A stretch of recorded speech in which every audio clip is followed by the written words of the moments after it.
Do you want to build an advanced core strength? Do you know the techniques to use? Are you unsure of the techniques to use? So you might be using incorrect techniques that you're not quite sure of, because there's a lot of core exercises out there, or a lot of exercises that are called core exercises, but they're not necessarily the right ones to choose for the outcome that you want. Well, in this tutorial, we're going to be looking at how you can build that advanced core strength. And we're going to be looking at something in particular called speed strength. Part one of building advanced core strength and what we call speed strength comes down to understanding what it is. Now, essentially, it's a speed of movement. So what we need is core strength to be able to hold, but then we also need a speed of movement. So I've got my kettlebell with me. So I'm going to be going through some of the exercise techniques, and we'll go through some of the movement flaws. So we'll kind of be putting together a movement checklist for how we perform these types of exercises correctly. In part two, we have to look at these exercises from a whole body perspective. So the exercise I'm going to be using as an example, now there are many exercises out there because I'm taking the principle of speed of movement. So if you want to build speed of movement, these are some of the principles to follow. So what we're going to do is I'm going to take this 8 kilo kettlebell and throw it over my shoulder. Not literally, because I'm going to drag it back down. So we're going from here and we're throwing it over the shoulder.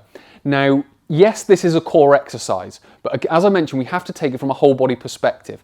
So we have to understand what the feet are doing, what the hands are doing, what the shoulders are doing, and then that allows the core to work that much more effectively. So if we start from the ground up, what we want to be doing with the feet is gripping onto the floor, because if we're moving our arms nice and fast, then there's not that we are literally going to move, but we're going to be very unstable. But if we've gripped onto the floor and done something called rooting, so if we're barefoot, we can get our toes and grab onto the floor. We are essentially locked into the floor. So something that we would do as I've got trainers on, is I would push my feet apart and screw my feet into the floor as if I'm on like two like screws or plates. Now that grips me to the floor. So now what's happening is muscles and fascia all the way up my leg are engaged. So I'm now a lot more rigid. So if someone came to push me over, it would be a lot harder than if I was just stood like so. What this is also doing, this is also allowing my my shoulders to move much faster. Because again, if I'm loose down here and I'm trying to move fast up here, it's not going to happen. That brings us on to the shoulders. What we've got to be doing is, again, we've got to be in that fixed position. What I'm also going to be doing with my hands, I'm going to be gripping onto the kettlebell a little bit tighter than I would normally. Because again, there's not going to be any slipping in the hands, I'm not going to let go of it, so on and so forth. But also, I get that extra muscle tension out of the shoulders and out of the arms as well. So even from that perspective, I'm gripped onto the floor, I've got a nice solid base, I'm gripping onto the kettlebell, and now I'm throwing. Now what will start to happen automatically is we are getting much more tension through here, and basically how we describe it is the more tension you can get here, the faster movement you can get here. And that will be the same if we were doing a lower body exercise. The more tension we can create here, the faster our legs can move. So it's all down to whole body and then throwing over the shoulder. Again, the movement doesn't need to be large. It can be if it needs to be, but I'm just focusing on short movement, but very quick, because what I want to build is that speed of movement. In part three, we're talking about direction of force. Now, there's a few parts to this, because what some people will do, they will say the direction of force is going up and around here, but there is also another direction of force which is pulling back, because that's another part of this movement that we want to do. A lot of people will just sort of throw it up and then they'll come back casually, throw it up, come back casually. We want to go throw it and then drag it back down, throw it and then drag it back down, but we want to do that in one movement. So the direction of force when we go up and over is for our whole body to turn around. Now, a part of the way this exercise works is the fact that we're holding this hip where we want it, which is down here. So we come up. So in some ways, not that we are consciously doing it, we're not pushing our hip back So we're not kind of going, throwing up and then pushing our hip back, but what we want to do is we want to hold it in position. So we're coming up and down. There's going to be a little bit of movement, but it's not erratic. It's very controlled, and you will just see a slight pulse in my hip. So as I come over, I can feel it in my trainers. I can feel my feet kind of doing that in my trainers. So my whole body is sort of moving, but it's not uncontrolled. I'm keeping tension. So then when I get to the top, what I'm then able to do is basically redirect that force from up to then down, which is what I'm doing. Now, what allows you to do that is by consciously, when you get to the top, pull back down. And then when you get to the bottom, throw back up. So you're not losing the muscle activity at any point through this exercise. You're throwing it up, dragging it back down, throwing it up, dragging it back down, throwing it up, dragging it back down. That's what keeps the control, and that's what allows you to manage that force direction. And what you can then do is take that principle out into other exercises and out into other movements and sports. Part 4 is about elastic energy. So what we want is velocity, which is moving the weight fast. What that does, so again, if I take this as the example, as I come up and I'm pulling back down, so not only have I got the muscles working to throw up and to pull back down, what I've also got is, if you can imagine, an elastic band going from this hip to this shoulder. So as I throw up, I'm sort of bringing that shoulder slightly further away from that hip. What is then happening, as I drag it back down, not only is it the muscle sort of force dragging it back down, it's that elastic band recoiling it back down. So I don't have to put as much energy into the muscle activation to pull it back down. If I was doing some sort of pull down exercise, then it would be a lot more from the muscle activation to pull the weight back down. But because I'm moving the weight quickly, as I open out, that primes the elastic band and stretches it. And then what happens is I pull it back down into position. So I'm constantly sort of stretching and recoiling all the time. And what you should be able to find is that as you open out, you find that the core muscles are working that much harder.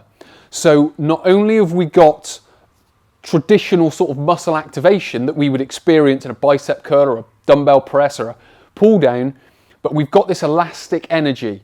Now this elastic energy is what makes us very efficient at our movement. So when we're talking about advanced core strength and even advanced core stability as well, we need this elasticity to be working, because that will take up some of the force and generate some of the movement, so our muscles don't have to do it. Hence we then become more efficient as we move.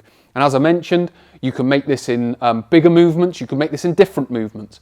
If we just go by the principle of moving a weight quickly, keeping the tension so the elastic bands are then able to stretch and recoil. In this part, I've talked about it loosely before, but it's about managing the rotation and creating the force in the opposite direction. So what that basically means is to be able to keep ourselves moving as fast as we can, we go from here to here as quick as we can. So what we then need to be able to do is then be able to sort of manipulate that by managing how far our hips go round. So what we don't want to do is that, because that's going to encourage the weight to go further round, because that that sort of direction of force is going to carry us around. But if we can hold the hips in place and in some respects sort of drag them back, then that's going to help slow the weight down and then accelerate it back in the other direction. As I mentioned in part before, where we talked about the elastic energy and how it can stretch and recoil itself. So what it's all about is the changing of direction. So what we are doing is not only accelerating at the bottom, we are decelerating at the top, keeping the foot in position and dragging the weight back down. So it's all these small little fine points when we're doing specific exercises that are going to help us build this advanced core strength. Because not only have we got muscles working, we've got the elastic band stretching and recoiling, we've got the mind engaged, so we're able to understand where the weight needs to slow down, stop, pull it back down as it comes back down, slow it down, so decelerate and accelerate, decelerate, accelerate, so on and so forth. So it's all these little fine points that we bring in to build this advanced core strength. Next is all about elimination of energy leaks. Now the energy leaks are going to come from the shoulder, from the spine, and from the hip, or you could say from the lower body. Now we want to hold these in place. So from the shoulder, if we aren't fixed down in the shoulder and we aren't moving quickly, we're just a bit loose, then we can't produce the force that we need to produce. If we haven't got tight grip, we're going to be wasting energy going out as we sort of pull round too far. So we need adequate muscle activation to hold the shoulders in place. So again, we can accelerate and decelerate. The next one is the spine. So again, we don't want to be twisting the spine because the spine isn't great at producing power. It's great at holding posture, which is what we want it to do. So we hold the spine in position and we throw and we manage, because as soon as I do this and start to rotate, my movement slows down straight away. And then if we move on to the hips, it's exactly the same. I don't want to be rotating and moving the hips too much, because as soon as I do that, everything starts to slow down and I want to keep the movement fast, so I need to keep everything nice and rigid. So I've got just a small pulse to the hip, larger range of movement at the shoulder, and relatively nothing at the spine. That's how we're going to be able to get all of the force out of the shoulders, and we're going to be holding it in the body. So basically what's happening, we are using the torso and the legs as the pillar that the shoulders work against. Because if we're loose down here, the shoulders aren't going to be able to do their job properly. They're going to be on an unstable base and it's all going to be a bit unstable and floppy. What we want to do is get rigid down through the torso, down through the legs, so the shoulders can do their job properly and hold the position and create all of the force as well. Next is minimizing tissue stress and maximizing or optimizing joint health. So what we're trying to do here is really refine that movement. So I've talked about moving fast, but what we're going to do as we're learning these exercises is we're just going to break it down and just look at it in its sort of most fundamental parts. So what we've got, number one, because we're starting down here, we've got the initial lift. So we lift and swing through. As we generate that movement, we slow it down, and then what we want to do, as I've mentioned, is we want to pull it back down. So we're not doing this as a core strength building exercise. This is just about learning how to do the exercise. So when we put the speed of movement in, we are then able to consciously throw it up, pull it down, throw it up, pull it down, throw it up, pull it down. So that's all we're trying to do to start with, is just to learn that movement. If we can then take what we talked about in eliminating energy leaks, in so much as keeping the torso solid, then what's going to happen is the shoulders are going to be able to move much quicker, much sooner. And then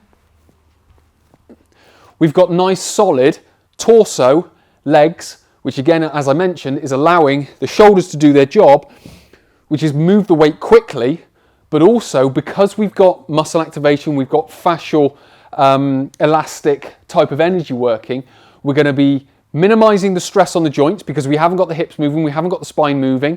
What we've got is the shoulders doing their job using the muscles, the tendons, and the fascia, because again, when the muscles are, when the movement is quick, tendons come online a lot more and they're much more springy and able to create that recoiling effect like the fascia does.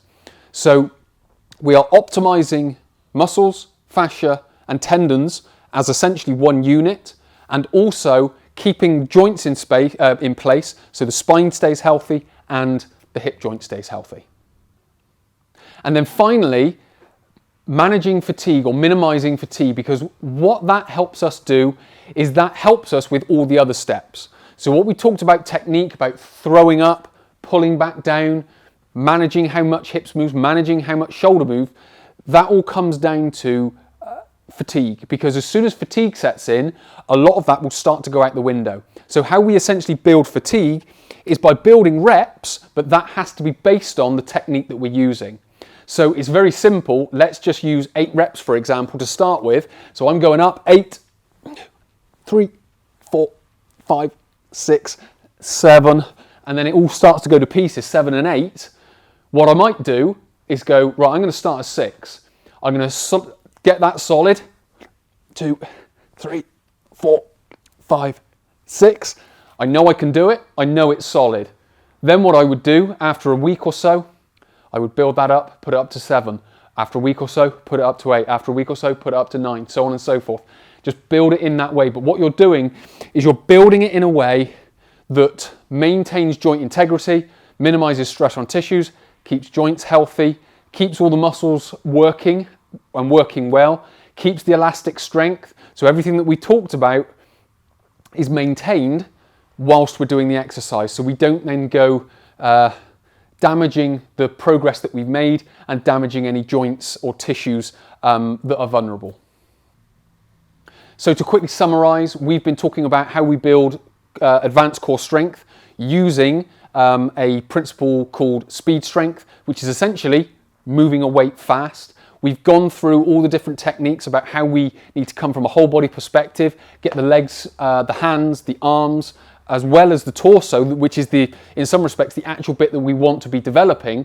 We need to bring all of that together into one movement. We've also talked about how we go about reducing energy leaks, how we optimize tissues working, how we minimize stress on joints, and how we perform these exercises correctly and how we progress these exercises correctly. So if you found this helpful, if you want to learn more about these types of exercises, if you want to start engaging in workouts that use these type of exercises, please do click the link below, go through to my online core training gym where we've got equipment free and equipment exercises.